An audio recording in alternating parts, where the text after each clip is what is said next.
Patty Hearst was the victim of the most bizarre kidnapping in American history. Was she a hostage or was she a terrorist?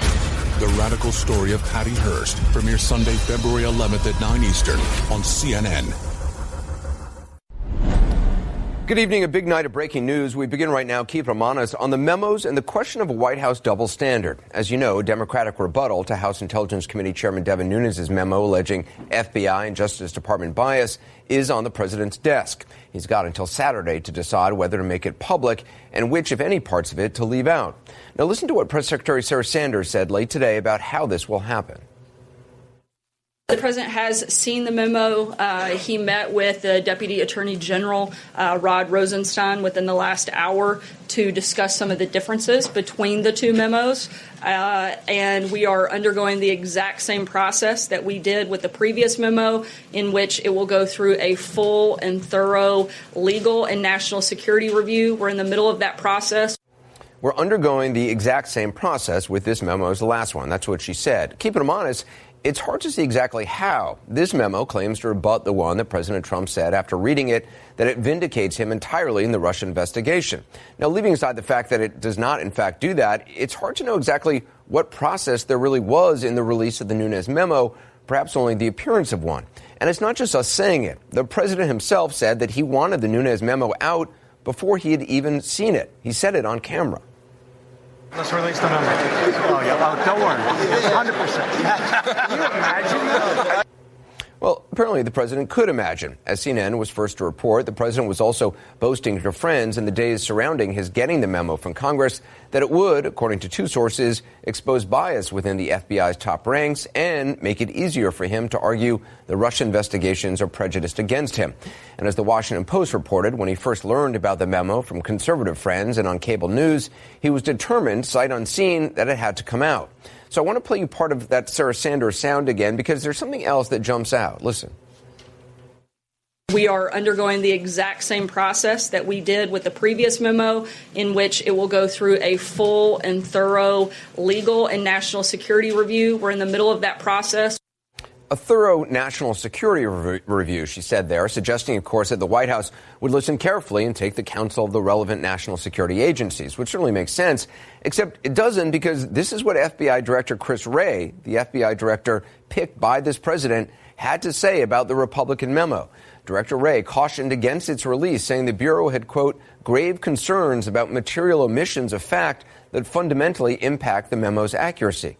And of course, despite that unprecedented statement, the memo was released anyway. So keeping them honest, it's not clear how much of a process there was the last time. If the Democratic memo is released after undergoing the kind of careful interagency scrutiny that Sarah Sanders is suggesting the last one did, it seems it would be a first.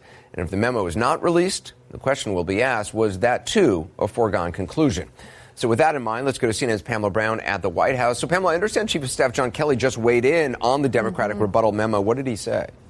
Yeah, and as you'll recall, Anderson, last week, the White House was saying it wanted to release a Nunes memo for transparency. But General Kelly, the White House Chief of Staff, would not commit today one way or the other on Capitol Hill, speaking to reporters, if the White House would indeed support releasing the Democrats' memo. He also wouldn't say one way or the other whether there would be redactions. Now, he was asked by a reporter on Capitol Hill whether he was leaning towards releasing it, even just a little. And here's what he said.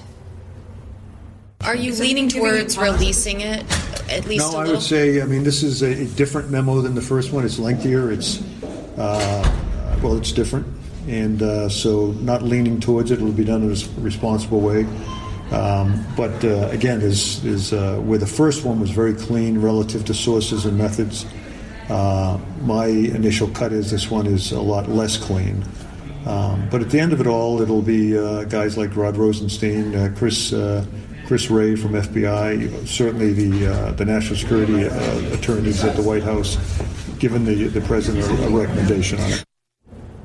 Now, for comparison, the Nunes memo, the Republicans' memo, was 3.5 pages. The Democrats' memo is 10 pages. And today, Rod Rosenstein, the embattled Deputy Attorney General, was here at the White House, meeting not only with Chief Kelly, with the Chief of Staff Kelly, and with Don McGahn, White House counsel, but also with the president. And as you'll recall, just last Friday, Anderson, the president was asked whether he had confidence in Rosenstein, who was mentioned in the Nunes memo. And the president said, "You tell me." But today, Rosenstein was here, and he will weigh in on what redactions, if any, should be made to this memo or what should happen with it, along with other national security officials. Those recommendations are expected to be provided to the White House on Thursday. From there, we're told the president will be briefed and then will make a final decision on whether or not it supports the releasing of the Democrats' memo. Anderson. It is interesting to hear Pamela, General Kelly say, it's up to Chris Wray and advice from Rosenstein and, national security people at the White House. I mean, Chris Wray and Rod Rosenstein both met with General Kelly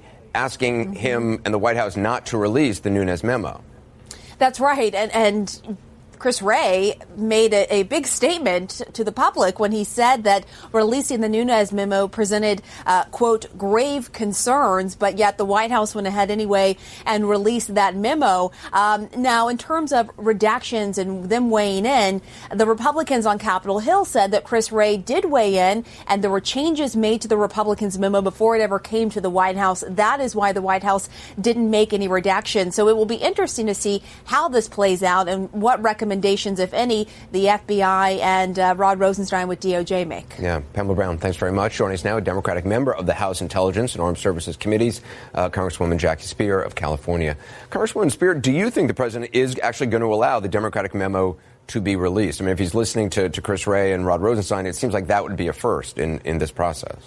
Well, we've already sent our memo to Chris Wray and Rod Rosenstein, so their edits have already been made. The fact that the president did they have edits to the memo? I haven't received it back yet, but I believe that whatever edits they were going to make, we were going to stand by them. So if he's going to stand by the Attorney General and the FBI Director, then we should be good. But let me suggest that what will happen is the President will probably release the memo. He will redact it heavily because he does not want to have the book report that was basically the Republican proposal of 3 pages compared to what is the equivalent of a 10-page post-grad dissertation that is fully functional in terms of footnotes and that is very in-depth. So I would be surprised if we see our memo released in a manner that's going to be helpful to the American public. Do you think it would be changed to a degree that would make it less impactful from your perspective? Without a doubt, that's what the intention will be. They certainly don't want to overshadow the memo that was put out by the Republicans. Our memo is very, very in-depth, very dense, actually, and it took me a good 25 minutes to read it and fully comprehend it. Do you believe that there are concerns about sources and methods in the Democratic memo? If there are, and the FBI and the Department of Justice redacts it, we'll stand strong and right by them in terms of not criticizing that. We never wanted the memo released in the first place. We never wanted sources and methods to be exposed. And I think that that's one of the great dangers of moving down this path. It is not good for our country. We rely heavily on sources around the world in other countries and many of our allies. They're going to be loath to participate with us, offer us intelligence if they think that they are going to be subject to this kind of outing. If this memo is released, if the Democratic memo is released by the president and there are redactions, will it be clear to the public, will it be clear to you and others on the committee about the source of those redactions, whether in fact they did come from the FBI or from Rod Rosenstein, or if in fact they were something from national security people within the White House itself? Yes, there will be, because we have submitted ours to the DOJ and the FBI. They have returned it to us with whatever redactions they want. So I think that any additional ones will clearly come from the White House. I just want to turn to a late-breaking story tonight. President Trump has told top military brass he wants a military parade in Washington, D.C. Originally reported by the Washington Post, the demand from the president was apparently inspired by the Bastille Day parade he attended in France, which he was very impressed by. A military official told the Washington Post, quote, "The marching orders were, I want a parade like the one in France." I'm wondering, as a member of the House Armed Services Committee, what's your reaction to that idea? I was stunned by it, to be quite honest. I mean, we have a Napoleon in the making here, and I believe that we have so many issues around the world in terms of preparing for wars that are ongoing and wars that may be, in the offing because of what's happening in North Korea, that I would say that it's really a waste of money. And I think everyone should be offended by his need to always be showing. He's truly Napoleon-like. You think that parade is more about him? I mean, because I think he would argue, or other maybe Republicans who support the idea, or others who support the idea would say it's a way of honoring our troops. It's a way of showing off their capabilities, and also, show off the country's pride in them. Any of those kind of military parades that I've seen in the past, it is all about authoritarian regimes, frankly, with maybe the exception of France. But it's not our style. It's not the way we do business. And I really object to it. And I think it's going to cost a lot of money. So what's really in it for the American people? Congresswoman Spear, I appreciate your time. Thank you. Thank you. I want to bring in CNN military analyst, retired Army Lieutenant General Mark Hertling. General Hertling, what went through your mind when you heard the president wants this military parade and that plans are now in the works? I had to smile, Anderson. It's an interesting request from the president to his military. Smile, happy smile, or smile, mystified smile? No, smile, bemused smile. It is something that I'll be honest with you, Anderson, I'll state my bias up front. I dislike parades personally very much. I don't know a whole lot of soldiers who like them. But from a factual basis, as Congressman Spear just said, this is going to cost a lot of money. There are going to have to be a whole bunch of rehearsals. The kind of parade that President Trump envisions coming down Pennsylvania Avenue or Constitution Avenue, asphalt streets, are very different than the ones they hold in Red Square or Tiananmen Square or on the cobblestone of the Champs-Élysées. It is interesting that you put a 70-ton M1 tank on those roads and it's going to chew it up. You have to have rehearsals for that. You have to ship the tanks and the equipment in because there aren't very few military bases around Washington, D.C. So I think this is, I was just thinking about what the chairman, how he might have responded to this. I think initially he probably rolled his eyes. I won't speak for General Dunford, but he probably rolled his eyes saying, we've got to delay that and not even bring that up. And then when it kept being brought up, I mean, the military will do whatever the commander-in-chief asks them to do, but it's not a good idea for our military, in my humble opinion. You said that many people in the service do not like parades. I'm wondering why that is. Because you feel, first of all, you have to rehearse a lot for them. You have to walk a lot for them. You have to shine your equipment and get your equipment prepared. I mean, you're not going to pull a tank off the tank line at Fort Stewart, Georgia, put it on a rail car, bring it to Washington, and just have it rolling down the street. You got to fix it up. That's part of the essence of a parade, is to look good. And that's what they do in China and Russia and in France to a lesser degree. So there will be a lot of effort, a lot of resources placed on this during a time when the military is doing a whole lot of other things. And I got to tell you, across the board, my take, and I think I speak for a great majority of military members, we don't like parades. I'm wondering, do you think the idea of this says something about the president himself? I mean, do you think it's more about him than it is about the troops? Well, I have my thoughts on that, Anderson. I won't say what they are, but here's what I will tell you. It is not in the culture of the United States military. That is not who we are from our founding fathers. The military were civilians that came together and protected our democracy. It's not an overt effort to show how tough you are. We come together, we fight wars when we have to, and we do the kind of things we need to do. And there's not a whole lot of, there shouldn't be, in my view, a whole lot of chest thumping and these overt means of showing how tough you are. As Congresswoman Spear said, that's for tin horn democracies. But having said that, if the president wants a parade, I'm sure the military is trying their best to put one together. I'm glad I'm not wearing the uniform right now, even though I love the military. General Mark Hertling, appreciate it. Thanks.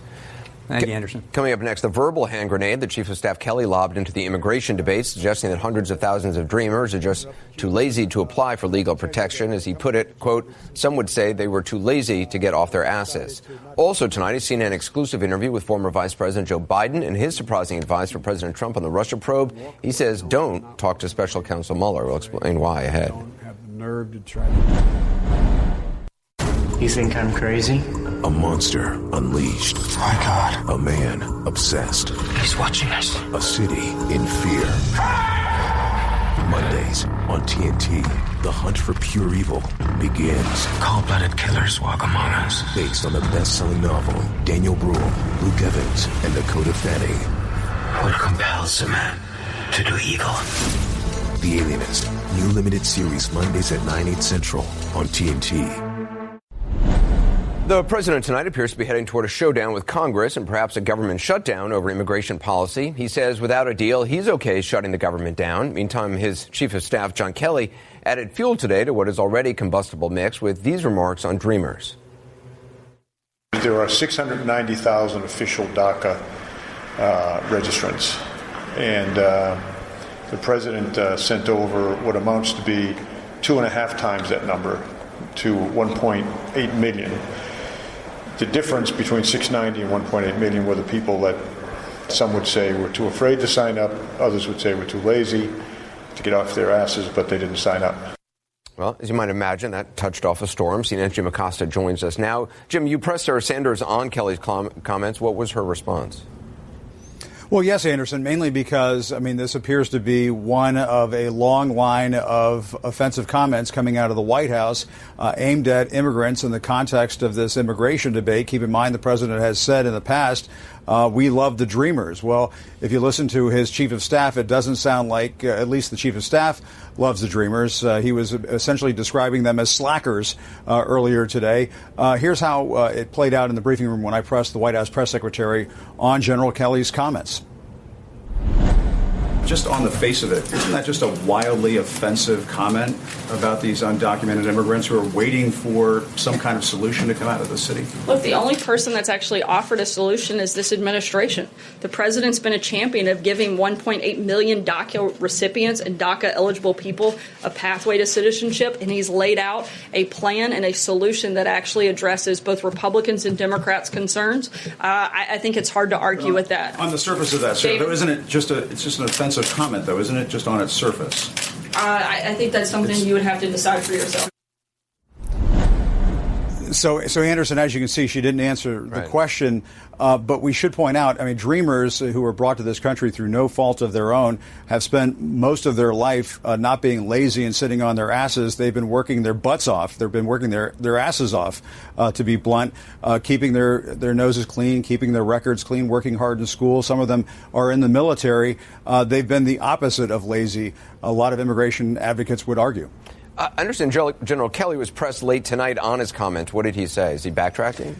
Yeah, and we should point out, Anderson, there's some new reporting from our Capitol Hill colleagues that the House Minority Whip, Steny Hoyer, actually confronted General Kelly in a closed-door meeting about these comments that he made about these Dreamers being too lazy to get off their asses to sign up for DACA. And apparently this exchange went back and forth, and General Kelly did not back down. Apparently he doubled down, and talking to reporters after that meeting, he put it this way: I've got to say that some of them, talking about the Dreamers, should have probably gotten off the couch and signed up for DACA protection from deportation. And so while he toned down the language a little bit, the thrust of his comments remains. He is not backing off of this comment that he believes some of the Dreamers out there, some of these 700,000 Dreamers, were too lazy to sign up for protection from deportation. If you talk to many of them, Anderson, they would say just the opposite. All right, Anderson. Jim Acosta, appreciate that. Two views on this now from two CNN political commentators, Steve Cortez, a former Trump campaign advisor, and Democratic strategist Maria Cardona. Maria, General Kelly sort of rephrased this, but it didn't really seem like he's walking back, just saying, they were too busy sitting on the couch.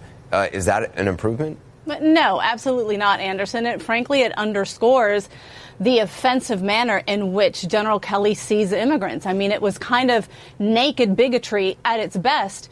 And what is so disgusting about this, Anderson, is that General Kelly is a leader in the military. Immigrants, and I bet you dreamers, served under him.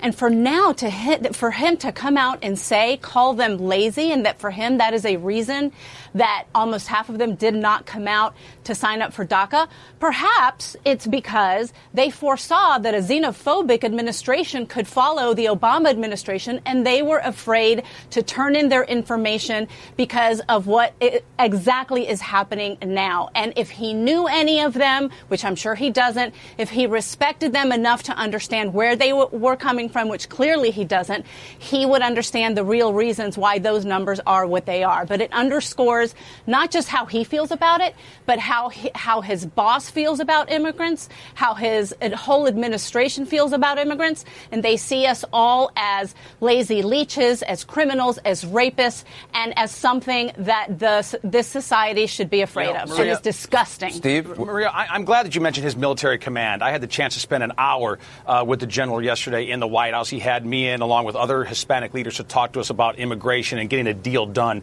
And he talked at length about how the Marine Corps is the service of choice for Hispanics and how proud he was about that service and how ably and heroically they serve our country. So you're just dead wrong that he doesn't respect Hispanics. It's actually quite the opposite. So do you think what he said was appropriate? Listen, I wish he had chosen his words better. I do. But having said that, I think what's more important than maybe phrasing something poorly is the policy prescription that he is putting forth. And this administration... But wait a minute. You don't think it's important if the person who's executing the policy thinks that more than 700,000 people are lazy? Look, I mean, isn't it sort of the typical stereotype of a slur that someone would use? No, not at all. Steve, really? Of course it is. This administration is not... You have to stop being an apologist for the bigotry that this administration shows every single day. Let Steve answer. Maria, the way you and people on the left throw around bigotry, it's almost lost any meaning, any credibility anymore.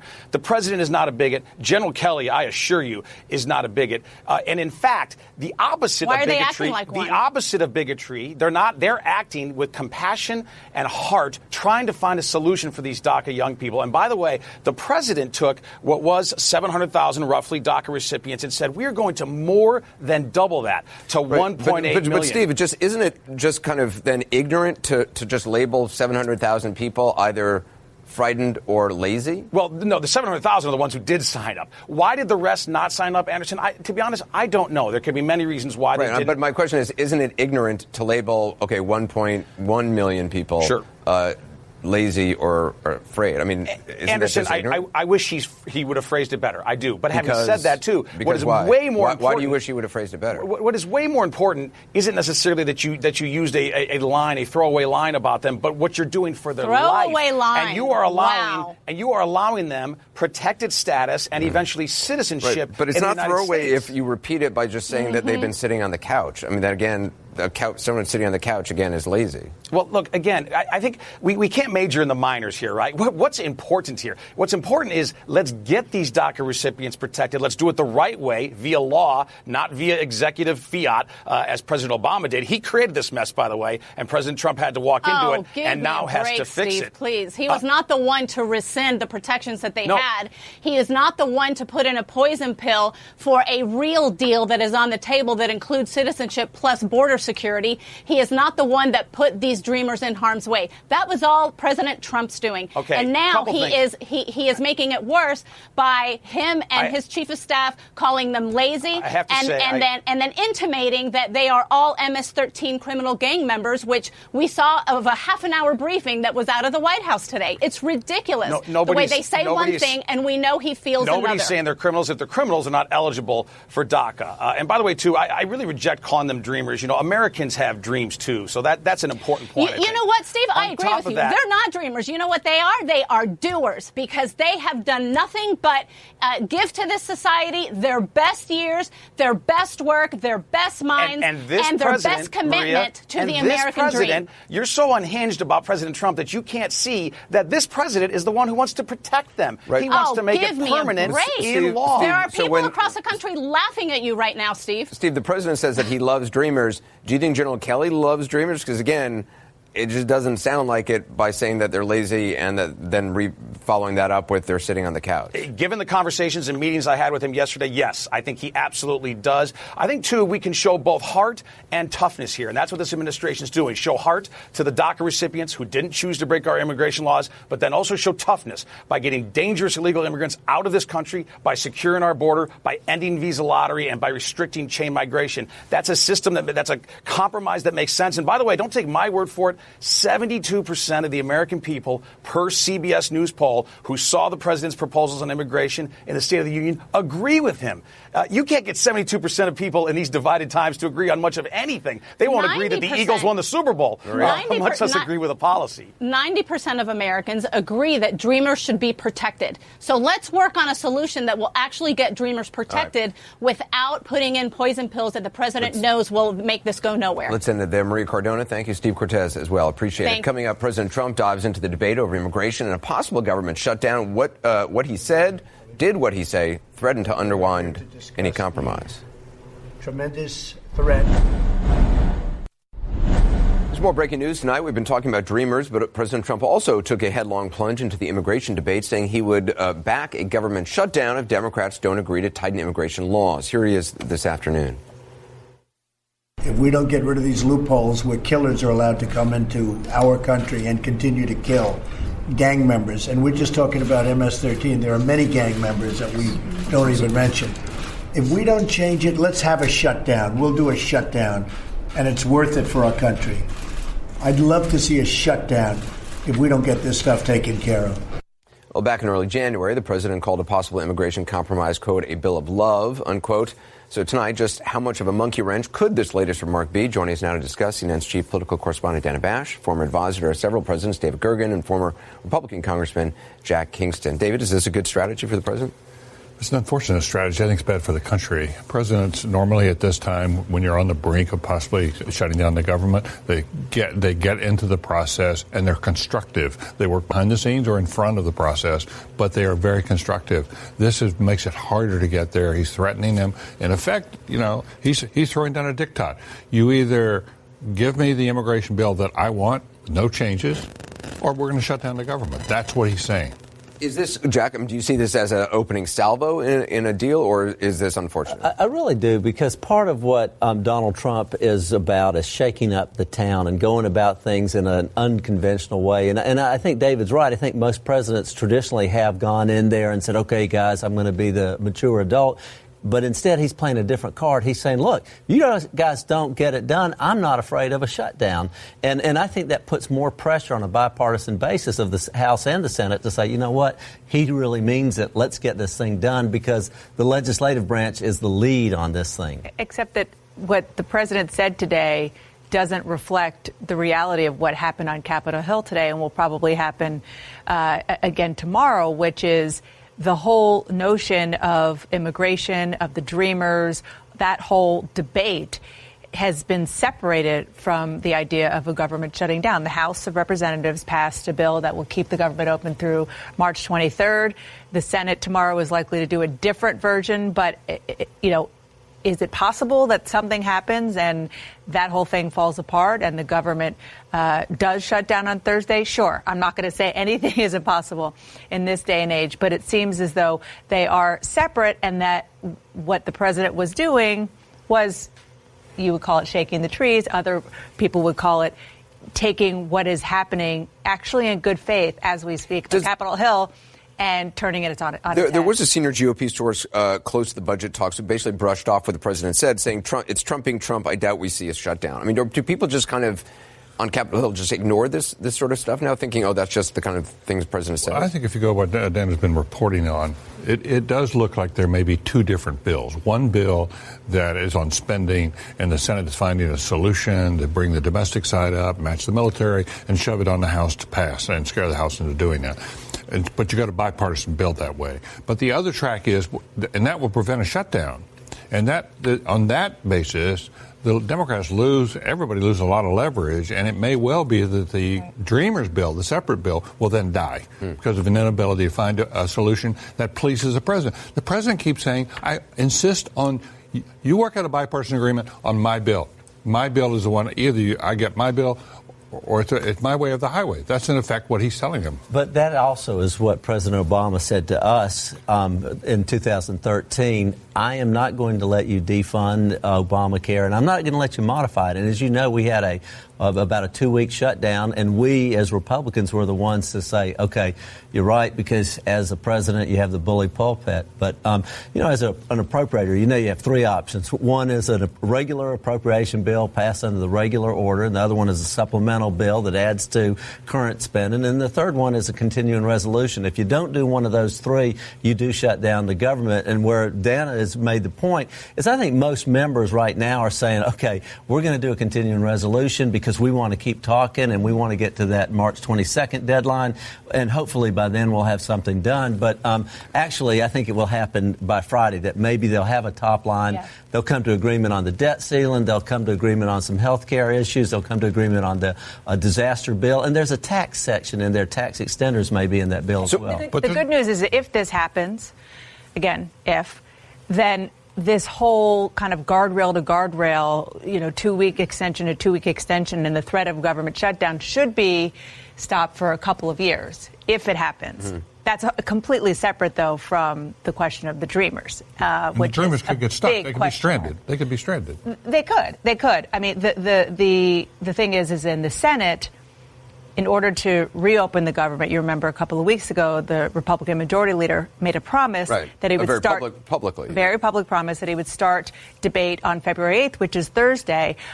My understanding in talking to sources tonight is that is still the plan, an open Senate debate. It probably won't start in earnest until next week. They'll open it, but then next week. And then there will be pressure on Republicans and Democrats and the president as they debate to actually do something old-fashioned, which is come up with a deal. But the president may veto the bill. That's what his. He's being so hardline. I think if an immigration bill freestand and gets, or if it's even tied into appropriations, if it gets through the House, he'll sign it. And I think most House members won't vote for it unless they know he'll sign it, because he'll give them cover. Mm-hmm. He said in that meeting, look, I'll go with whatever you all decide, and I'll take the heat. Whether or not that's actually true, we'll obviously see. Thanks for the conversation, Jack Kingston, Dana Bash, David Gergen. Coming up, the White House says the president was joking when he said Democrats who weren't enthusiastic enough about his State of the Union speech are un-American, possibly treasonous. A member of his own party, Republican senator, does not find it funny. He's firing back. We'll also hear from Democratic Congressman Ted Lieu next. Also ahead, former Vice President Joe Biden speaking out extensively about lessons from his father, how his son Beau encompassed those lessons, his take on what the president should do in the Mueller investigation, and whether he plans to run for president. A wide-ranging interview with Chris Cuomo. That's coming up ahead. A security that wasn't. As you know, the president says Democrats who didn't cheer him enough to his liking at his State of the Union speech don't want the country to do well. They're un-American, he said, and he guesses treasonous. Today, Sarah Sanders says he was clearly joking, but even if it was intended to be a laugh riot, the joke is certainly not landing well with some Democrats and at least one Republican. Here's what GOP Senator Jeff Flake said on the Senate floor today. Mr. President, words matter. Have we arrived at such a place of numb acceptance that we have nothing to say when a president of the United States casually suggests that those who choose not to stand or applaud his speech are guilty of treason? I certainly hope not. One who levels such a charge knows neither the meaning of treason nor the power that the words of a president carry. I have seen the president's most ardent defenders use the now weary argument that the president's comments were meant as a joke, just sarcasm, only tongue-in-cheek. But treason is not a punchline, Mr. President.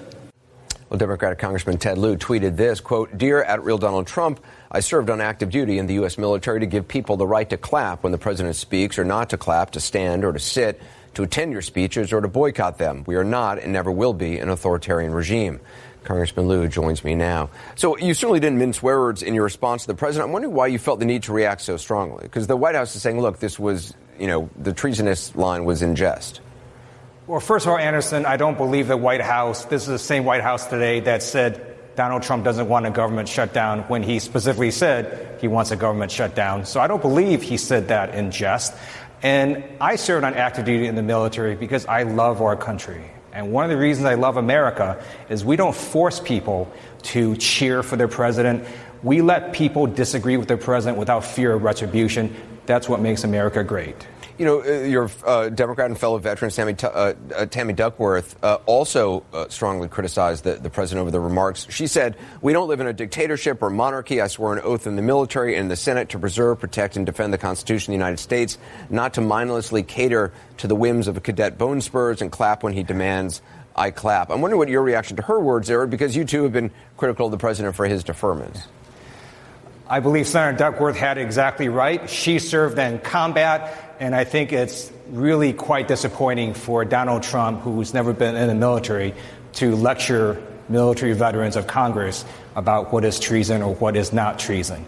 And keep in mind, a lot of things the president does seems to be based on his own ego. He wants people to stroke his ego, to clap for him. He wants this big military parade, which is a huge waste of money for one man's ego. That is inappropriate. It continues to show that Donald Trump is not fit for office. That's what you think that parade, the idea of a military parade about? Because, I mean, the president's supporters might say, well, look, this is a way to honor veterans and a way for veterans to have a day that's focused on them and to show off their might and show off their marching abilities and have pride in the service members. Well, we already do have Veterans Day. We also have Memorial Day. We have a lot of amazing air shows all over the United States. To have this big military parade in Washington, D.C., first of all, it makes me think, why would Donald Trump want yet another event where he has to make up crowd size? But more importantly, this reminds people of other countries. When you think of military parades, you think of North Korea, of Russia. That's not the image we want the rest of the world to have of the United States. So when the White House says that it's tongue-in-cheek, that the president was clearly joking, you just don't buy that? Absolutely not. I would believe it when the president says he was joking or if he tweets and recalls what he said. But for now, I take him at his word, and I don't think the White House should be around trying to spin what the president has been saying. And if you just look at the White House, they have to keep backtracking on what the president actually says. Well, maybe we should just believe what the president actually says. The President Trump touted his State of the Union address as one of unity. Just 1 week later, here we are with another potential shutdown looming. The president saying he wants to shut down. I'm wondering, does language like that make it more difficult to work with the White House?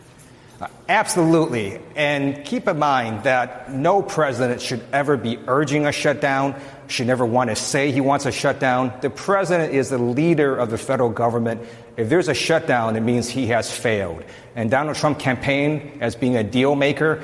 I don't know why he's trying to go around saying he wants a shutdown. Nobody else in Congress wants a shutdown. And by the way, the House Republican leadership rejected him and passed a bill that has nothing to do with what he wanted. Yeah. Congressman Ted Lieu, appreciate your time tonight. Thank you. Thank you. The president's legal team has reportedly been saying he should not answer questions from Robert Mueller. We talked about that a lot last night. Well, today, former Vice President Joe Biden weighed in on that issue and a lot more. We'll hear what he had to say next. The president's lawyers are advising him not to answer questions from special counsel Robert Mueller, according to reporting in the New York Times. There's someone who agrees with that advice, someone who might come as a surprise to you, former Vice President Joe Biden. Biden sat down for an extended interview with Chris Cuomo today. We're going to play most of it in the next hour. We're going to bring you, in fact, the whole interview in the next hour. But first, just watch this exchange. You think he should sit down with the special counsel? If I were the president's lawyer, I would probably tell him not to sit down with the special counsel. Why? Because and they subpoena you, and you wind up in front of a grand jury without a lawyer. Yeah, and if you you're in a situation where the president has some difficulty with precision.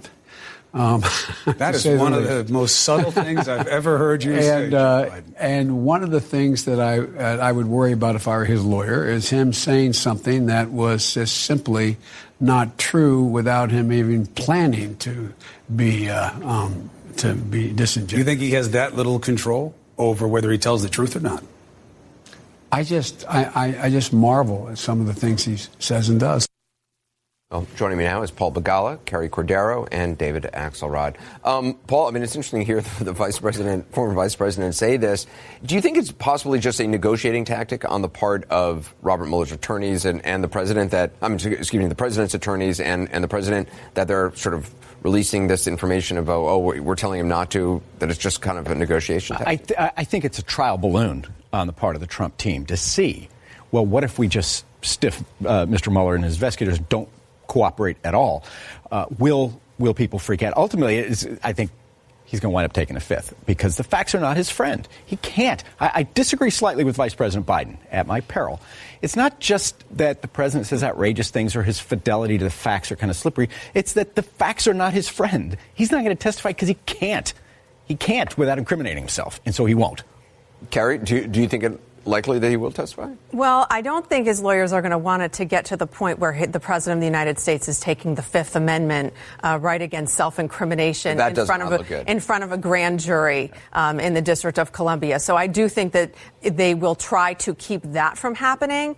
On the other hand, lately they've been trying to negotiate an interview between the special counsel's office and the president. And I do think some of their public releases reporting that they have spoken to reporters about regarding executive privilege, maybe trying to say that they're not going to submit him to an interview. I think they're trying to delay his interview with the special counsel's office. So to the extent that they know that it's not in his interest to speak soon, they know that the way that he is, it might be difficult for him to sit through an interview. And so I think part of what they're doing is trying to delay that interview by publicly floating ideas about executive privilege, by maybe suggesting to the special counsel's office that he's not going to sit for an interview, and that buys them more time. David, I mean, it's interesting, though, to hear former Vice President Biden, can't Republicans now say, well, look, even a staunch Democrat like Joe Biden would advise President Trump not to testify?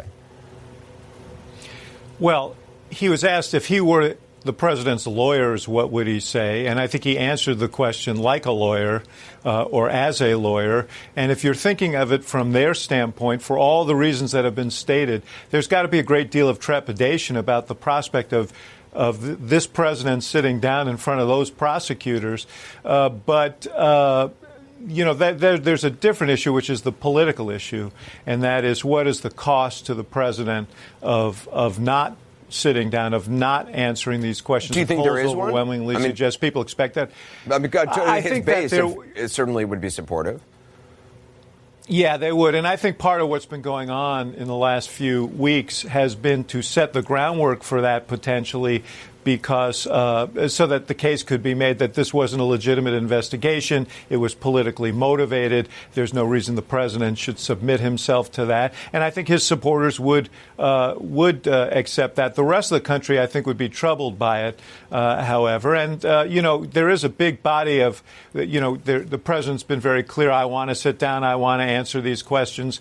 He's also in the past, by the way, said that taking the fifth is tantamount to a guilty plea. So that's embarrassing tape that's sitting out there. But as you know, he's not one who's bound by consistency. So if he decides, or if his lawyers do, right, I don't think that's his big concern. He'll create a new reality for himself. But this, I think Biden's answer reflects what most lawyers would say. Paul, I'm wondering what your lesson, I mean, you lived through this with President Clinton, you worked for. What is the lesson that the president's team should take away from President Clinton's experience? I think it's an entirely different case. I never once advised Bill Clinton not to cooperate. But he fought this to the... But not whether or not he testified. Right. He certainly fought it. He defended himself, I think, ably. But didn't it go through the courts? But no, that was the Paul Jones case. Okay. There was a civil lawsuit in which the Supreme Court ordered him 9-0 to defend the civil lawsuit, which included testifying in a deposition, not real full testimony in a court. In the Starr case, I can't recall any of the president's lawyers, and certainly not any of his other advisors, telling him not to quit. In fact, not only did Bill Clinton sit down with Ken Starr and answer questions about his personal life, he gave blood. He had to give blood to Ken Starr. This guy, Trump, he can't answer a single question. And I think that's probably a better strategy for Donald Trump because he's guilty. That's the difference. I mean, Bill Clinton, people could argue about, he certainly had an affair, but he won the case on perjury and obstruction of justice. And I don't think Trump can win this case. Carrie, how long can this play out, though? I mean, how long will Mueller's team allow it to play out? Well, it depends. I mean, they'll set some period of time. It sounds from the reporting it's already been a couple months that they've been negotiating the interview, so that could go on for maybe another some period of a month or two, or it really depends on which aspects of their investigation that they want to interview him on and whether they're ready at this point that they want to conduct the interview. Once they are ready, they think that their investigation has reached the point that he's the last person to be interviewed, then they're going to do it. Then they can decide whether or not they have to issue a grand jury subpoena if he really isn't going to sit for an interview. interview. And then the grand jury subpoena, if the White House fights over that, that could go on for many months. Yeah. And there have been other presidents who have cooperated with investigators in other ways. President Reagan turned over his excerpts from his diaries in the Iran-Contra issue. President Clinton, as you mentioned, cooperated. President Bush, George W. Bush, cooperated in the Valerie Plame case. He sat down with Special Prosecutor Fitzgerald. They only gave him, I think they gave him an hour. About an hour to be interviewed in person. Right. Cordero, Paul Begala, David Axelrod, thanks very much. Much more Chris Cuomo's interview with former Vice President Joe Biden. That's still to come, just a few minutes. They covered a lot of ground, including whether Biden will run in 2020, of course, and how Biden's late son, Beau, remains a guiding force in his life. As we said, that's coming up in the next hour. Also, the latest on the Democratic version of the dueling memos, what Chief of Staff John Kelly said tonight about when he expects a decision on whether the Democratic version will be released. Hey, before you go, we wanted to let you know that we just launched the ability for anyone to advertise on CNN podcasts. You're just a few clicks away from reaching millions of people in a way that you never have before. Advertise for a business, event, or kick off an awareness campaign for your brand. Start today at purewinning.com/CNN. Integrating podcasts into your marketing mix has never been easier. Go to purewinning.com/CNN to get started.